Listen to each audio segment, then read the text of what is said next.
పదమిది ఈశా శివని వేదనగా వని వేదనగా పలికెను పదము పరేశా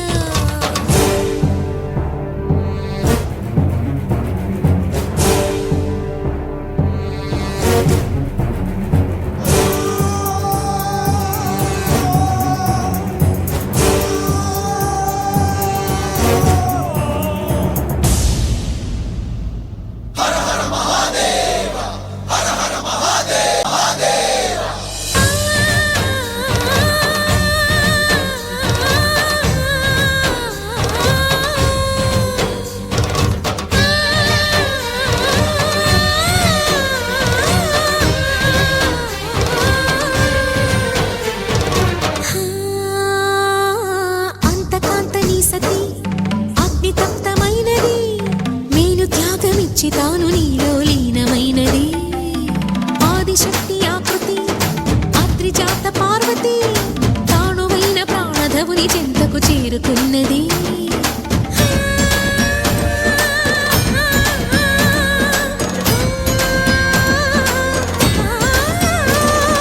భవుని భువికి తరలించేలా ధరణి దివిని తలపించేలా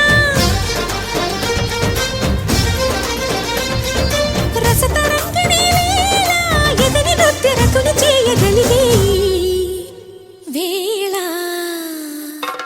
భరత వేదముగా నిరత నాట్యముగా కదిలిన పదమిది ఈశా శివని వేదనగా వని వేదనగా పలికెను పదము పరేశా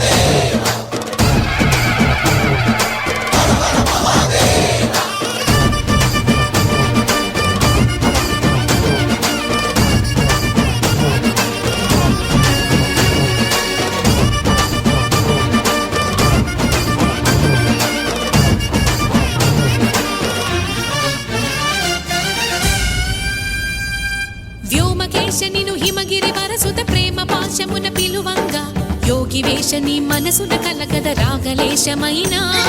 హే మహేశని భయద పదాహతి దైత్య శోషణము జరుపంగా భోగి భూష భువనాళిని నిలుపవ అభయ ముద్రలోనా